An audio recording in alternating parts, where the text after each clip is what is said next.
Senhor. Vamos ficar em pé, todos em pé. Senhor, muito obrigado por esse momento que nos encontramos aqui, Senhor, na Tua presença, ó Deus da glória, Te louvando, adorando o Teu santo nome. E agora também, Senhor, quando estaremos ouvindo a Tua palavra, colocamos o Teu Filho, ó Deus, diante de Ti, ó Deus, pastor Edmilson, pedindo que o Senhor use com graça, com unção, para trazer a Tua palavra aos nossos corações. E que o Senhor venha abençoar esta campanha deste mês de maio, Senhor, quando nós estamos, ó Deus, orando de maneira especial pelos lares, pelos casais, pelos filhos, pela harmonia, pela bênção do Senhor no lar de cada pessoa que vai estar aqui participando desta campanha. Deus, faça maravilhas aqui no nosso meio, pelo poder do Teu nome, pelo poder do Teu Espírito, pois oramos em nome do Senhor Jesus. Amém. Amém. Pastor Edinho. Amém. Glória a Deus. Pode sentar, querido irmão, querida irmã. Graças a Deus, a gente está aqui hoje para adorar o nosso Deus, para ouvir a sua voz e sermos transformados pela palavra dEle nos nossos corações. E essa é uma campanha muito especial, porque hoje, a partir de hoje, nós travaremos neste lugar uma guerra espiritual em favor da sua casa, em favor da sua família, em nome do Senhor Jesus. Eu acredito que os demônios, que os espíritos malignos estão muito preocupados, porque hoje o povo de Deus se propôs a buscar o favor de Deus, a bênção de Deus, as famílias, as casas. E eu quero ler um texto da palavra de Deus com os irmãos. Antes de ler esse texto, você já pode ir abrindo aí no livro do profeta Isaías, capítulo 58.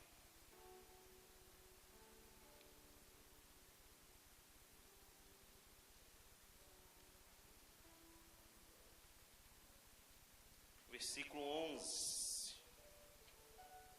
58, versículo 11. E eu quero iniciar hoje aqui dizendo a você uma palavra de Deus para o seu coração. Eu quero dizer para você esta noite, em nome do Senhor Jesus, não desista da sua família, amém? Não desista da sua casa. Esse é o bem mais precioso que o Senhor nos deu, a nossa família, a nossa casa. Em nome do Senhor Jesus, assuma esse compromisso no seu coração, de jamais desistir da sua família, jamais desistir dos seus filhos, jamais desistir da sua esposa, jamais desistir do seu esposo. Em nome do Senhor Jesus, assuma esse compromisso no seu coração. Diz assim a palavra de Deus, versículo 11 e versículo 12, são dois versículos. Diz assim: o Senhor te guiará continuamente, fartará a tua alma até em lugares áridos e fortificará os teus ossos. Serás como um jardim regado e como um manancial cujas águas jamais faltam. Os teus filhos edificarão as antigas ruínas, levantarás os fundamentos de muitas gerações e serás chamado reparador de brechas, restaurador de veredas, para que o país se torne habitável.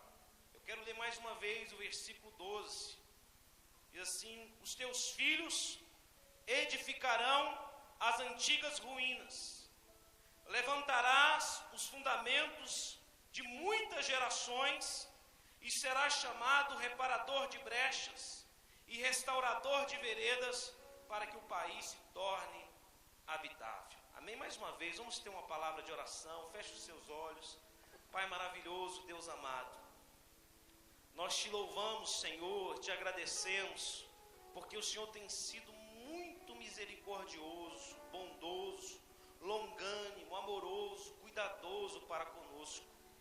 Ó Deus, e nesta hora, reconhecendo, ó Pai, a nossa limitação, reconhecendo, ó Pai, a carência da nossa alma, do nosso coração, nós, ó Pai, nos colocamos nas Tuas mãos, a fim de que o Teu Espírito possa falar conosco.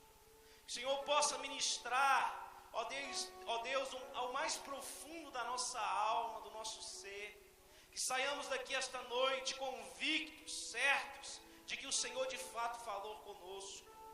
Deus, em nome de Jesus, que o Senhor possa esta noite, conforme foi lido aqui, restaurar fundamentos.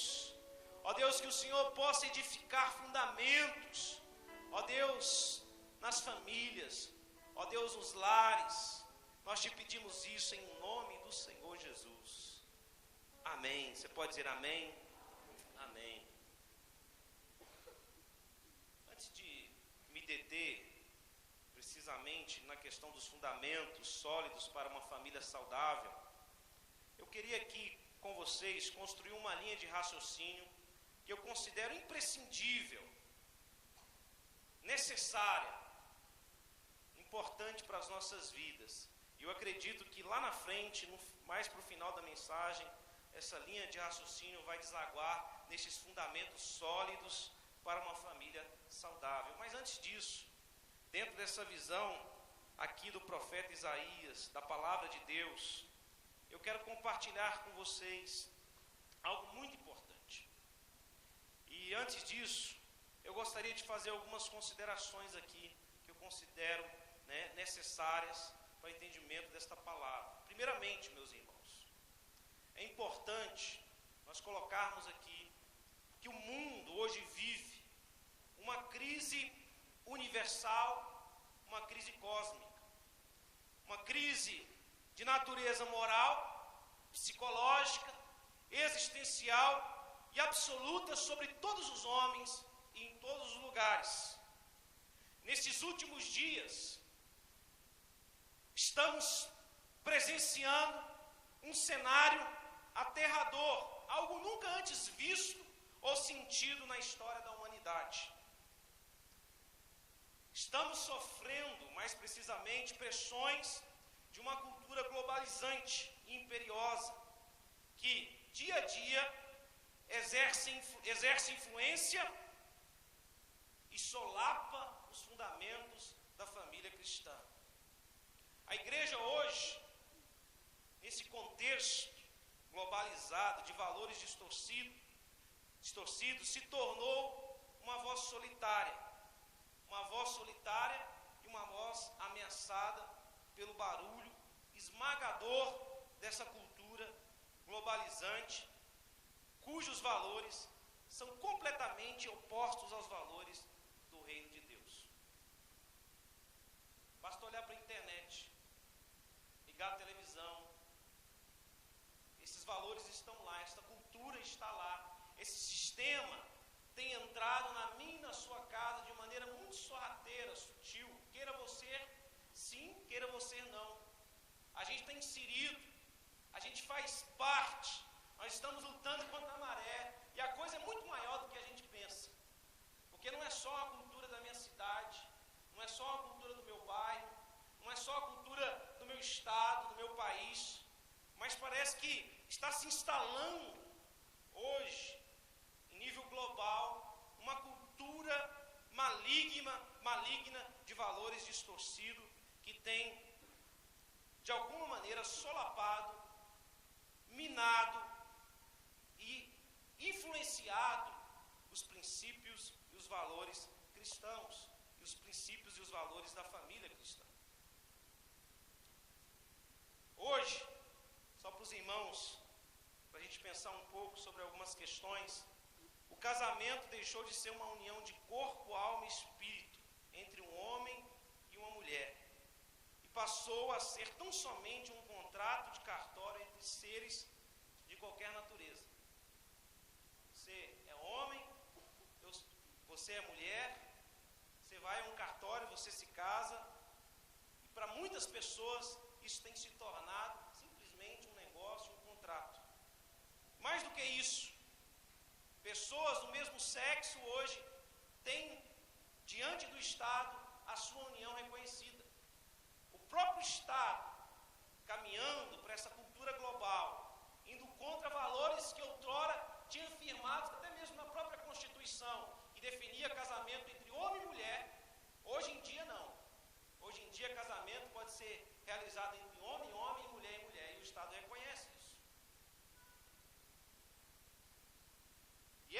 influência entra dentro das nossas casas por meio das novelas, por meio desses programas chamados reality shows.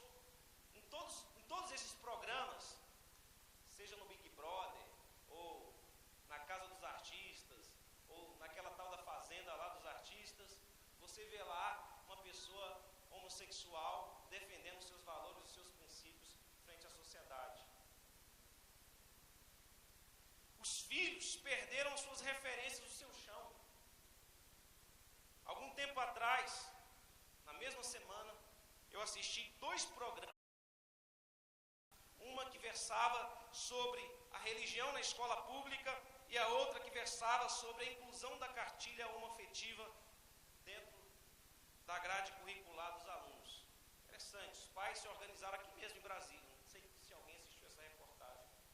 Aqui mesmo em Brasília, os pais se organizaram e foram à escola questionar a diretora por que os alunos estavam recebendo educação religiosa em sala de aula, sendo que o Estado é laico e o Estado não pode impor esse tipo de crença aos alunos.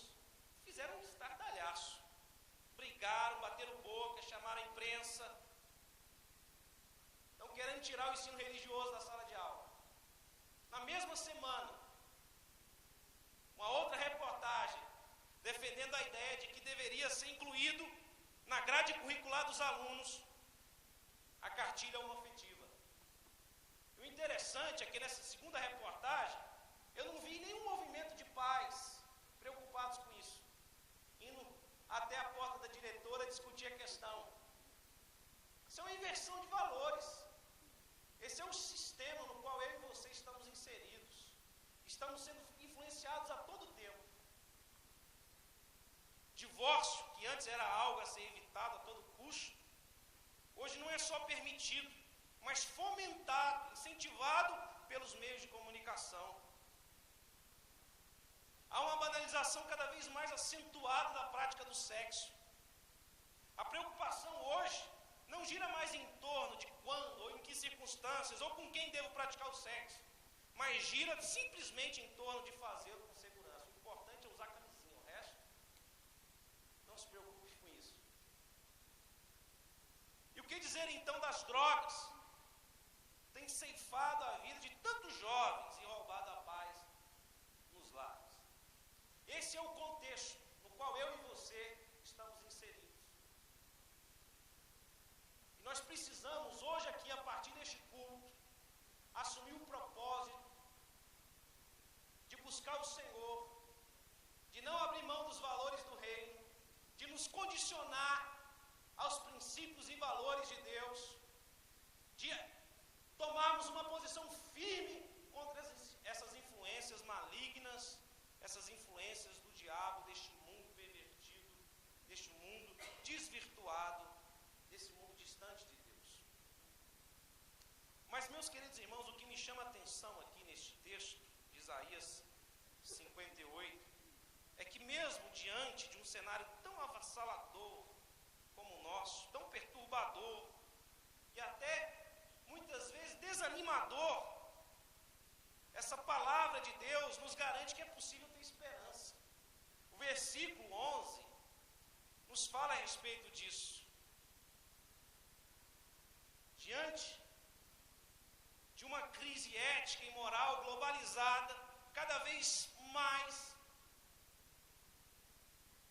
se chafurdando no pecado, no mal, se afundando num abismo cada vez mais sem fundo, diante de um deserto árido, você olha para frente, você não vê nenhum tipo de esperança, de perspectiva de melhora. Ah não, a educação vai melhorar no país. Que dia que isso vai acontecer, meu Deus do céu? Só está piorando. Ah, o casamento vai ser mais valorizado daqui para frente. Cada vez mais tem sido desvalorizado. Diante de um cenário como esse, de fundamentos abalados, destruídos, é possível ainda assim, segundo o profeta Isaías, ter esperança. Olha só o que diz o versículo 11: o Senhor te guiará continuamente, fartará a tua alma até em lugares áridos e fortificará os teus ossos. serás como um jardim regado e como um manancial cujas águas jamais faltam. Que coisa maravilhosa. A palavra de Deus para nós, para mim e para você hoje, para a sua e para a minha família, nos garante que é possível, em meio ao caos deste mundo, em meio a esse sistema globalizado de valores pervertidos, de valores distorcidos, ainda assim é possível eu e você experimentarmos o cuidado de Deus, experimentarmos o livramento de Deus. E a promessa para mim e para você é essa: que Deus fará de você e da sua família um jardim regado, um manancial cujas águas jamais faltam. Eu creio nisso profundamente no meu coração, acredito na palavra de Deus. Imagine você cercado por um caos, né? Os homens cada vez mais promíscuos, cada vez mais desonestos, cada vez mais desafeiçoados, cada vez mais hedonistas, orgulhosos, cada vez mais distantes, indiferentes. Nesse deserto, nessa sequidão, neste caos, está você cercado, amparado, cuidado, sustentado pelo Senhor, você e a sua família. Essa é a promessa de Deus, baseada nesse texto de Isaías capítulo 11, capítulo 58, versículo 11. Deus fará de você e da sua família um jardim regado, um manancial cujas águas jamais faltam. Em outras palavras, o que eu quero dizer para você aqui esta noite é que Deus preservará a sua família nesse mundo de caos. Você crê nisso? Eu tenho essa certeza no meu coração. Agora, meus queridos irmãos, o versículo 11 nos fala sobre a ação de Deus em nosso favor no mundo em caos.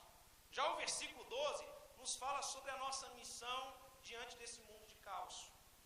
Veja bem, primeiramente, se não vejamos o que Deus fará por nós em um mundo de crise moral. Segundo esse texto, versículo 11, a primeira coisa que Ele fará, Ele nos guiará continuamente. No mundo em que as pessoas estão cada vez mais desnorteadas, perdidas, sem caminho, sem norte, descaminhadas, a palavra de Deus é que Deus nos guiará continuamente. O que falta para nós nesse mundo corrompido, nesse mundo de caos, é direção, é saber por onde ir. Há uma confusão na cabeça das pessoas. As pessoas não sabem mais o que é certo e o que é errado. O sal se tornou doce e o doce se tornou salgado. As pessoas perderam a noção daquilo que é puro, daquilo que é santo e daquilo que é pecador, pecaminoso, daquilo que é sujo diante do Senhor. E a palavra de Deus para nós é que nesse jardim regado, nesse jardim protegido por Deus, Ele nos guiará continuamente. A gente precisa pedir a Deus. Eu sempre gosto de fazer essa oração: Senhor, guia-me por vereda plana.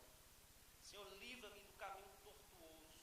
Senhor, livra-me da influência sorrateira, maligna e sutil do diabo. Livra-me da influência desse mundo.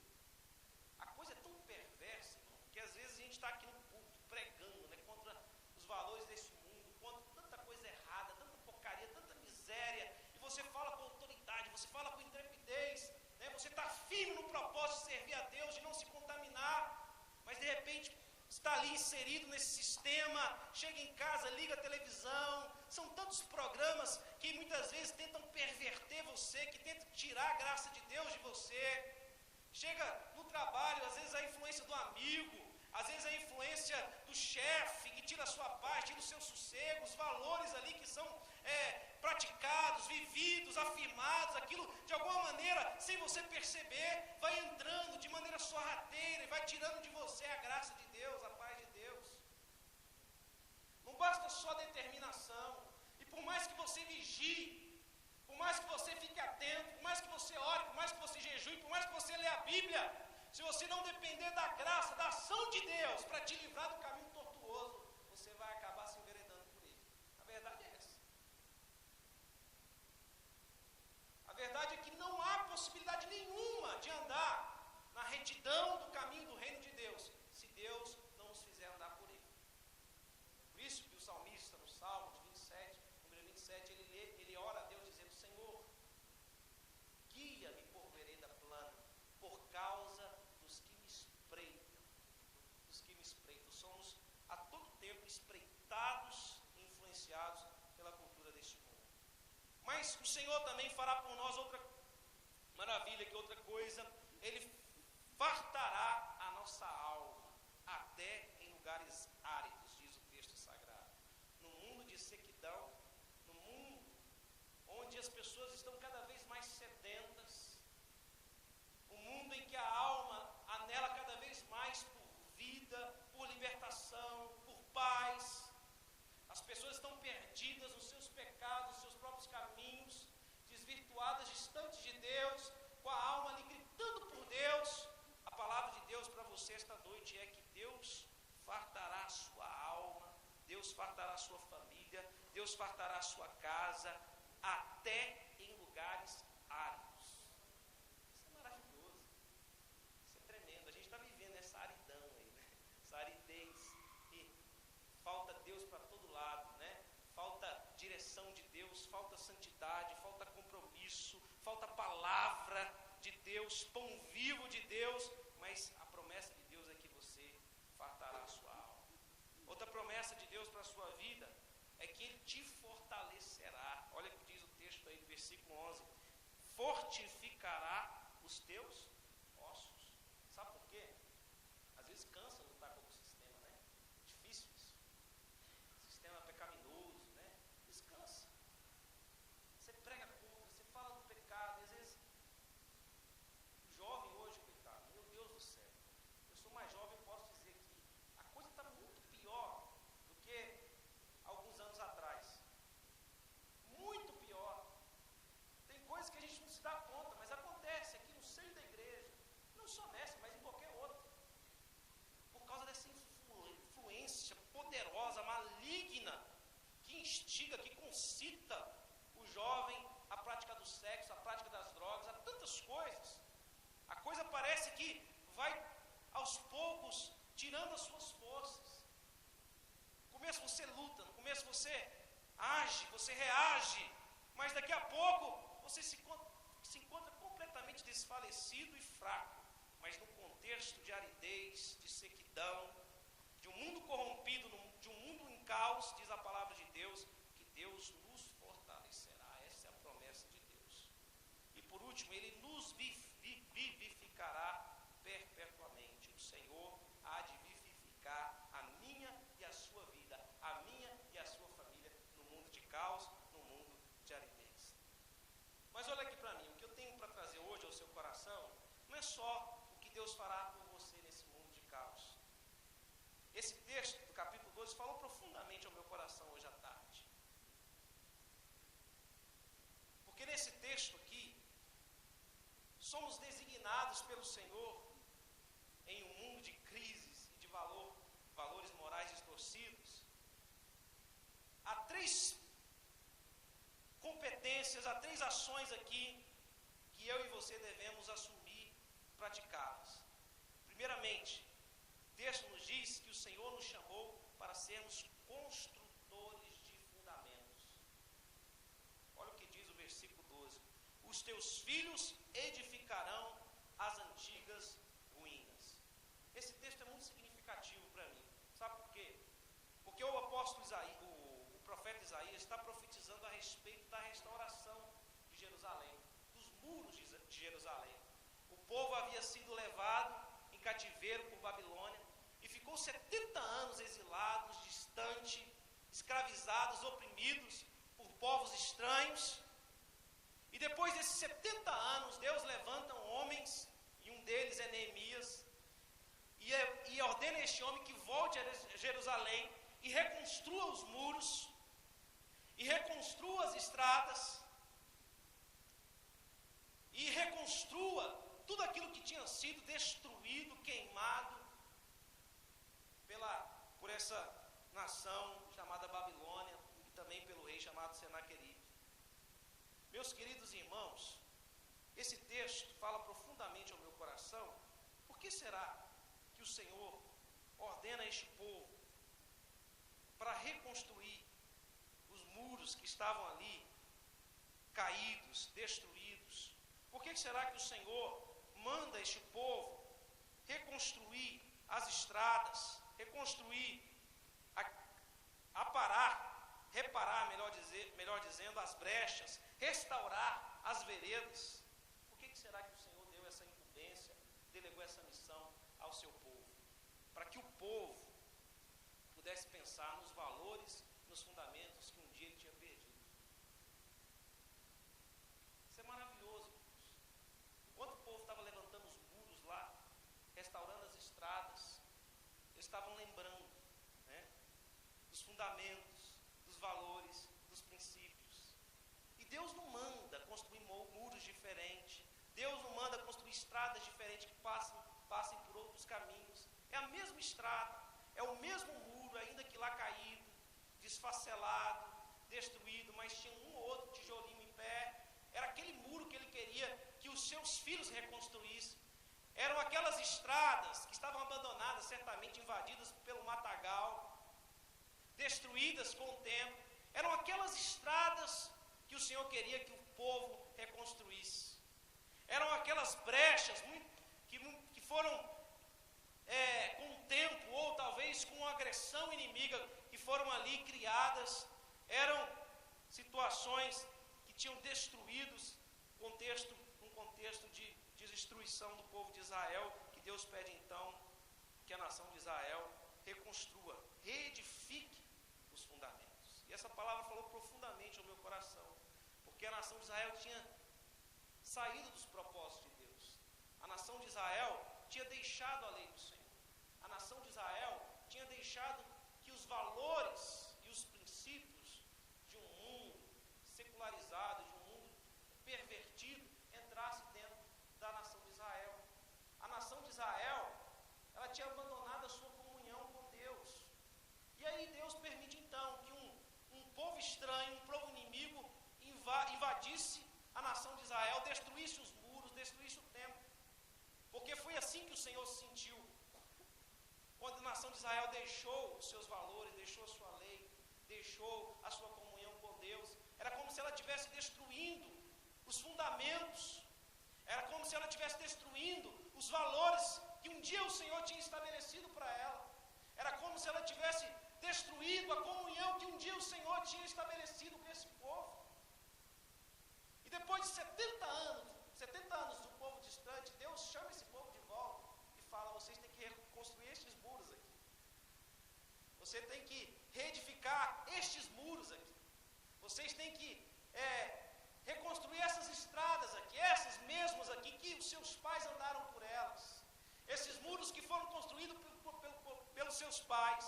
Neste lugar onde foi reconstruído o templo, vocês também reconstruirão este templo. Para que vocês pudessem voltar, para que vocês pudessem retroagir onde vocês um dia caíram. E às vezes, meus queridos irmãos, retroagir significa avançar. Sabia disso? Nem sempre retroagir significa perder algo. Retroagir, num contexto como o nosso, significa avançar. E essa tarefa de reconstrução dos fundamentos, ela precisa fazer parte da minha e da sua vida. A gente precisa retroagir. A gente precisa reconstruir. Mas o texto não fala só sobre construção, fala sobre também reparação. E isso é muito significativo, porque há valores que foram completamente destruídos, pulverizados, acabados, subjugados. E esses valores precisam ser construídos, reconstruídos. Agora, há outros valores que precisam ser reparados. E, aos poucos, o sistema está corroendo, está influenciando, está destruindo, está querendo fazer com que esses valores também sejam subjugados e destruídos. E eles precisam ser reparados. E Deus nos chama para reconstruir fundamentos, para reparar brechas. Nós vivemos num contexto em que nós precisamos reconstruir alguns valores. Reconstruir mesmo. A gente precisa sair daquela posição simplesmente de vigilância. Sabe por quê? Porque alguns fundamentos foram destruídos debaixo do nosso nariz e a gente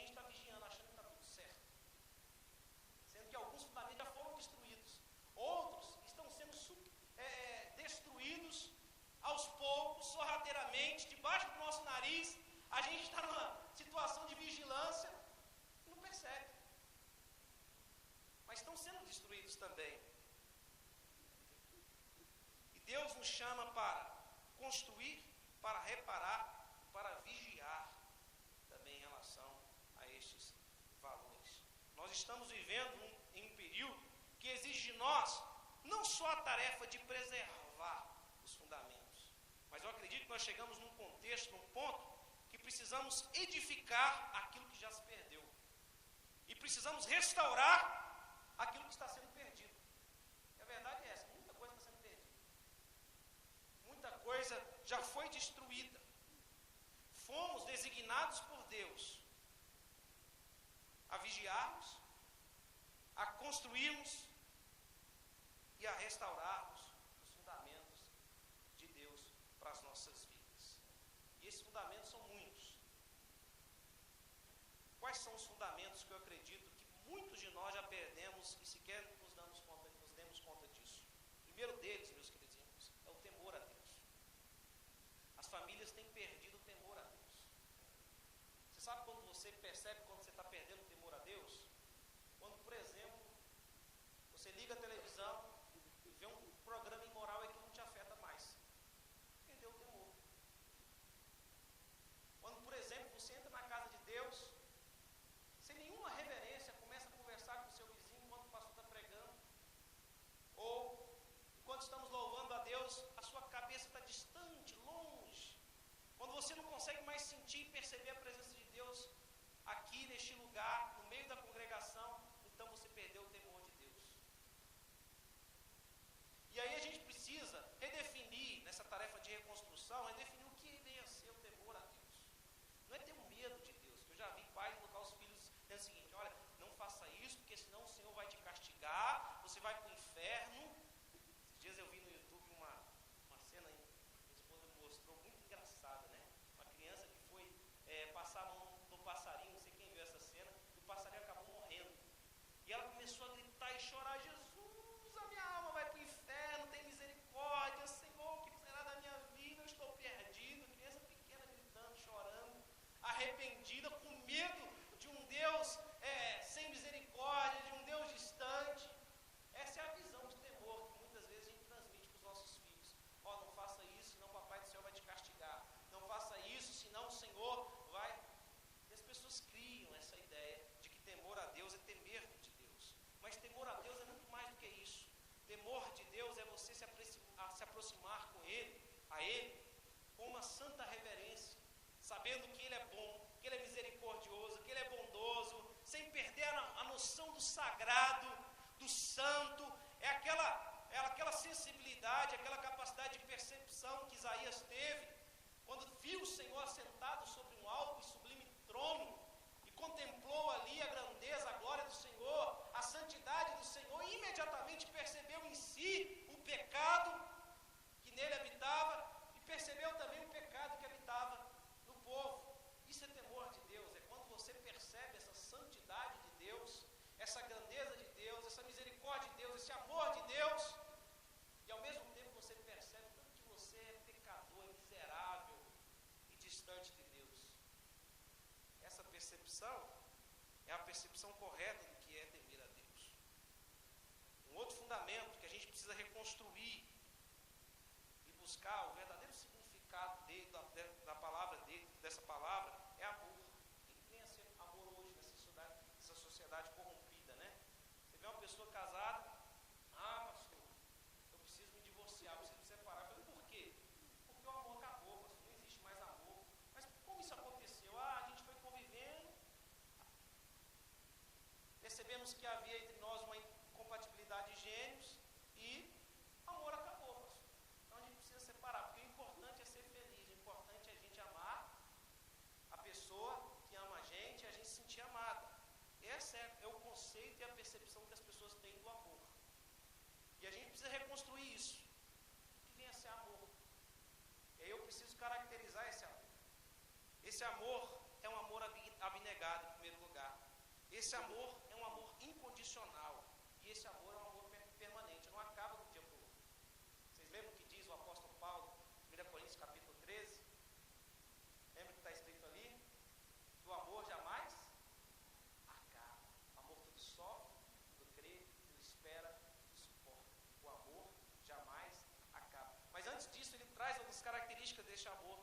diz que o amor é paciente, o amor é benigno, o amor não arde em ciúmes, o amor não se ufana, não se ensoberbece, não se conduz de maneira inconveniente, não procura seus próprios interesses. As pessoas acham que amar é isso. É uma pessoa que atenda todos os seus interesses.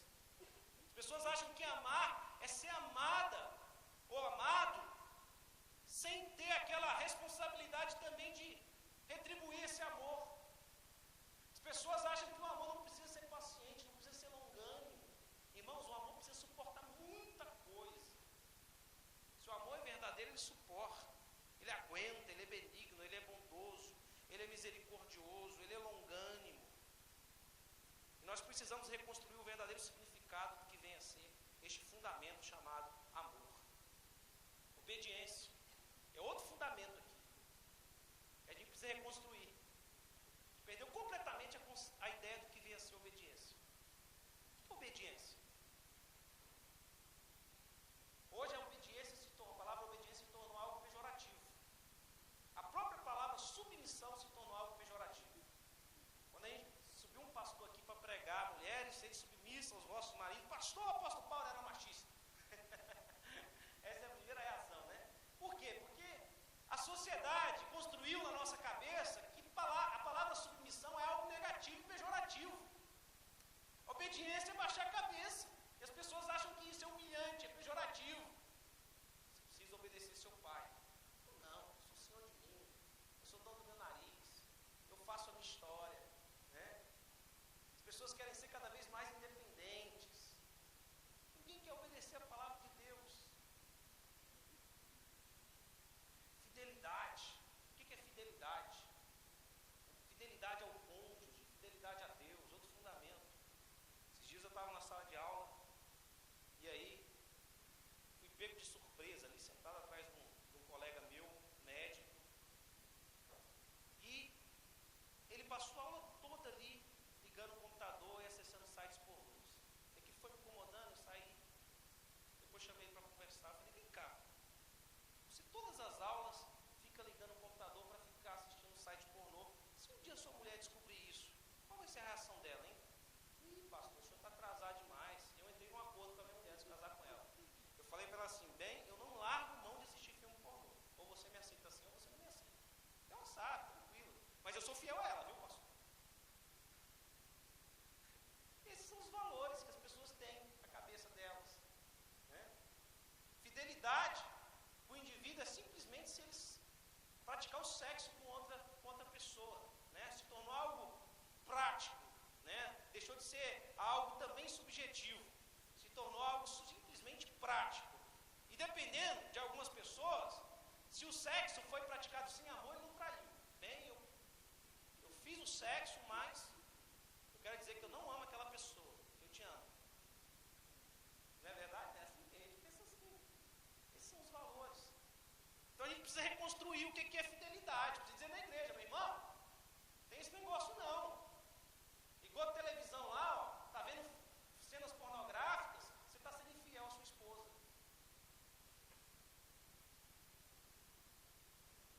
Tem uma musiquinha boa lá que meu time passou, né? A gente chama o nome da música Teleleão, né? Teleleão é a mistura do leão com a televisão, né? E ele fala sobre isso, né? Que muitas vezes o pastor fica agoniado ali, pregando e tudo, mas os irmãozinhos ficam doidos com o programa da banheira e do sabonete, né? Passa na televisão. Então esse tal de teleleão tem consumido, tem destruído os lares. Televisão é uma coisa perigosa. Internet. Perigoso. Você liga lá, tá lá, ó, você nem acessa, mas só de ligar a internet já aparece alguma coisa lá. Se você não tiver a graça de Deus, de desligar ou de mudar, a coisa está pior do que a gente pensa. Antigamente não. As mulheres vestiam saia até lá embaixo, né? Para você ver o joelho, as pernas, era a coisa mais difícil do mundo. Hoje em dia você liga lá a internet, a televisão está lá. Se você não tiver cuidado, você vai deixando aquilo tomar conta do seu coração. Honestidade é outro valor que precisa ser reconstruído, revisto, reparado. As pessoas perderam a noção do que vem a ser honestidade, né? Lembro de ler um artigo da Délis Ortiz, ela é evangélica, ela chegou ao Rio de Janeiro, terminando, e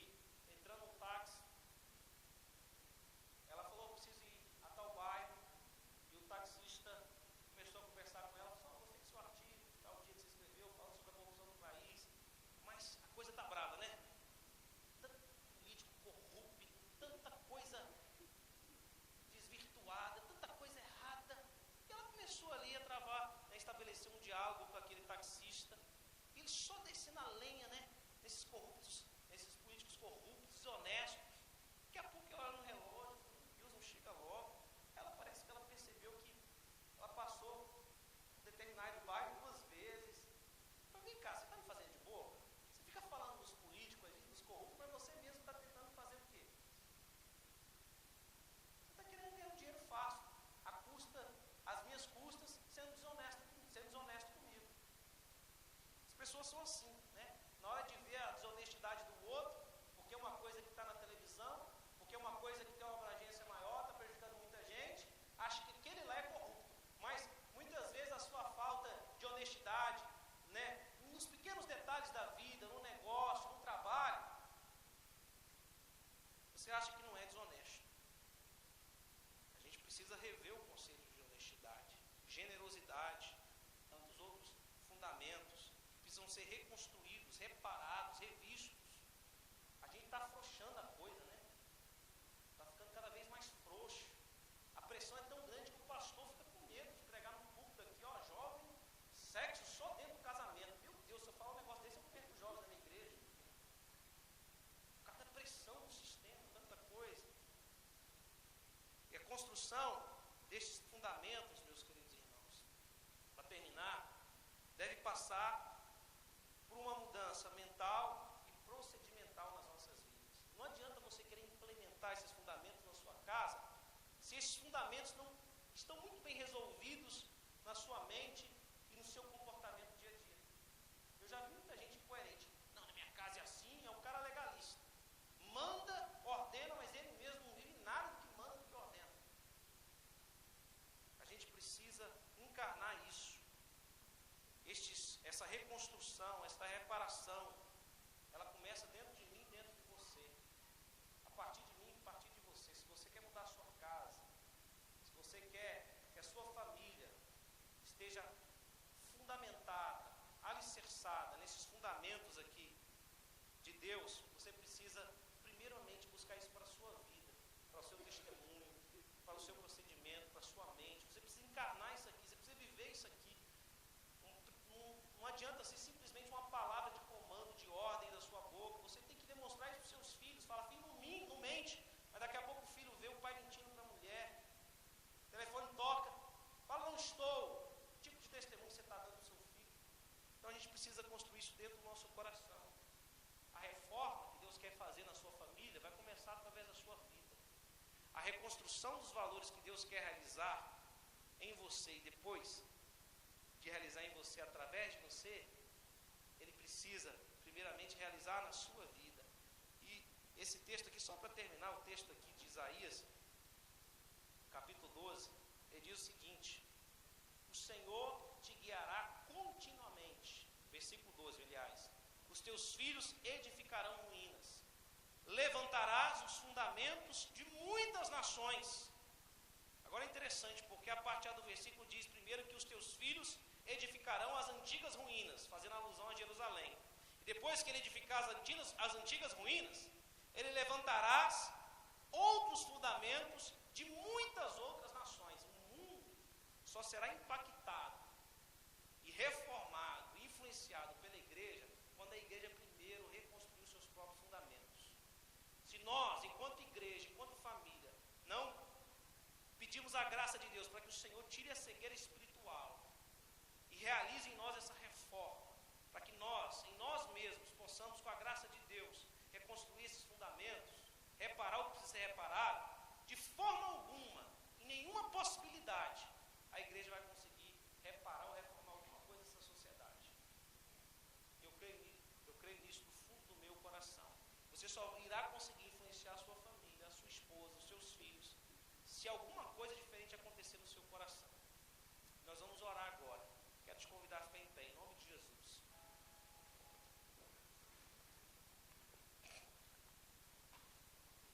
Nós precisamos voltar a esses fundamentos, a esses valores. A gente acha muitas vezes que não perdeu. Às vezes não perdeu de todo, mas está ali, comprometido. Há uma brecha em determinados fundamentos. Há algum risco, algum detalhe que está surrupiando, destruindo, solapiando de alguma maneira esse fundamento. Deus quer que você abra os seus olhos para isso. Não abra mão, meu querido irmão, daquilo que é certo. Não abra mão daquilo que é verdadeiro. Em nome de Jesus, tenha humildade. E eu peço isso para a minha vida. Senhor, se eu perdi em algum momento, se eu permitir que em algum momento, algum fundamento fosse destruído, fosse prejudicado, ó Deus, por esse sistema, por esses valores, eu te peço em nome de Jesus que o Senhor me dê graça, que o Senhor possa me preservar como um jardim, que o Senhor possa me guardar, que o Senhor possa me guiar, que o Senhor possa me ajudar a ter uma visão genuína, pura, do que venha a ser amor, do que venha a ser fidelidade, do que venha a ser honestidade, do que venha a ser obediência, independente do que o mundo diga, independente do que o mundo fale, ó Deus, que eu tenha ousadia, que eu tenha coragem, que eu tenha firmeza, ó Deus, de buscar aquilo que é certo e correto diante do Senhor. Deus, tem misericórdia de nós, ajuda-nos, ó Pai, a manter as nossas vestes brancas. Deus, livra-nos da influência do diabo, deste mundo. Ó Deus, livra-nos, ó Deus, da imoralidade, livra-nos da desonestidade, livra-nos, ó Deus, da infidelidade, livra-nos da rebeldia, livra-nos, ó Deus, ó Pai, da insensibilidade, da falta de mansidão, da falta de generosidade, da falta de bondade. Deus, tem misericórdia de nós, que o Senhor possa reformar a minha casa, que o Senhor possa reconstruir os valores perdidos dentro da minha casa, a partir de mim, Senhor, a partir da minha vida, a partir, ó Deus, ó Pai, do meu próprio caráter, que o Senhor possa forjar em mim, ó Deus, ó Pai, a tua imagem, a tua semelhança, os teus valores. Deus, tem misericórdia, Senhor.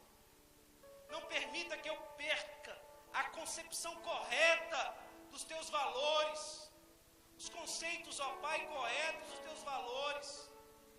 Deus, tem misericórdia de mim, Senhor, tem misericórdia de nós. Há famílias aqui hoje que têm sido destruídas, ceifadas.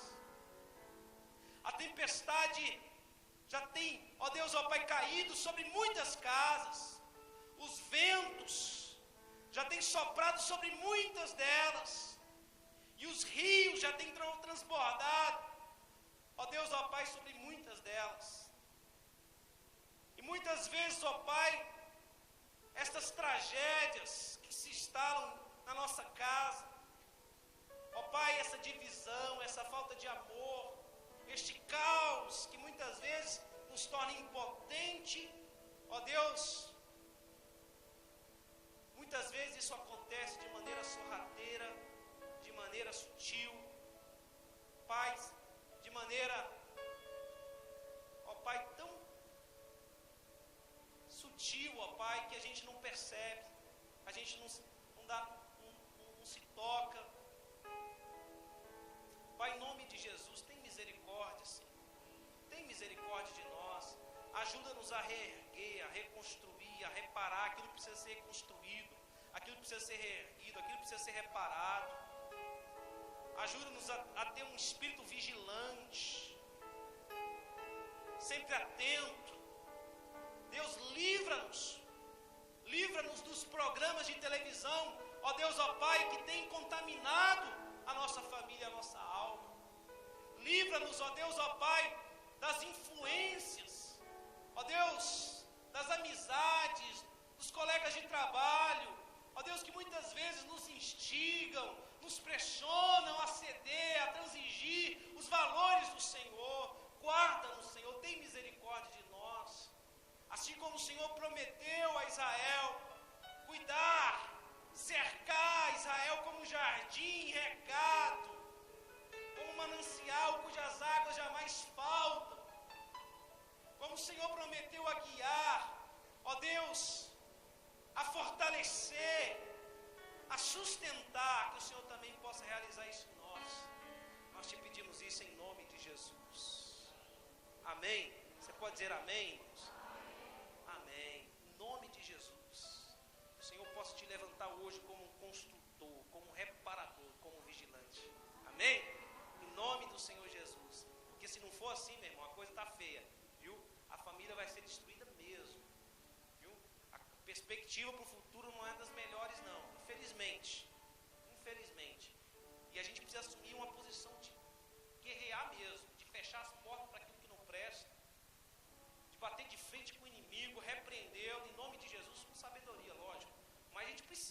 assumir essa posição, sair do comodismo, né? Às vezes fica aquele camarada tão diferente, tão acomodado. A gente precisa tomar uma posição de guerra. E nós vamos fazer isso aqui nessas quartas-feiras. Vamos guerrear em favor da nossa família. E você vai permitir que Deus trabalhe o seu caráter. Em nome de Jesus. Amém?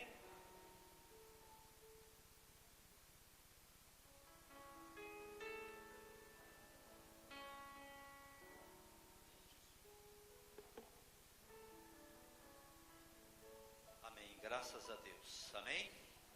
Aleluias. Então, todas as quartas desse mês estaremos abordando sobre família. Na próxima quarta-feira, a mensagem é sobre abrindo o seu lar para Cristo Jesus, amém? Glória a Deus. Mas eu quero orar. Essa mensagem que eu vim sobre esses fundamentos sólidos para a nossa casa, para a nossa família, e sem dúvida nós precisamos da graça de Deus para isso. Você quer isso para a sua vida? Você quer isso para a sua família? Amém? Amém. Glória a Deus. Aleluia. Senhor, nós queremos, ó Deus, estes fundamentos para o nosso lar, para a nossa casa, Senhor. Nos dê a graça, Senhor, de edificar, Senhor, em amor, em fidelidade, em obediência, Senhor. Ó Deus da glória, em dependência do Teu poder, do Teu Espírito Santo. Senhor Deus, o Senhor sabe da necessidade de cada família aqui nesta noite. Mas nós colocamos cada lar aqui representado diante do Senhor. E pedimos, ó Deus, a Tua vitória, a Tua bênção. Abençoe cada esposo que está aqui nesta noite, cada esposa, cada pai, cada mãe, cada filho, meu Senhor. Cada avô, cada avó, conceda, Senhor Deus, a Tua bênção para nós. Nos dê esta graça, a sabedoria, o discernimento, que o Senhor mesmo possa nos guiar continuamente, Senhor, dentro dos Teus propósitos, da Tua vontade. Cobre a nossa casa com o Teu sangue. Repreenda, meu Deus, de cada lar, qualquer espírito de perturbação, de opressão, aqueles lares que têm sido assaltados também, pelas enfermidades, pela crise financeira.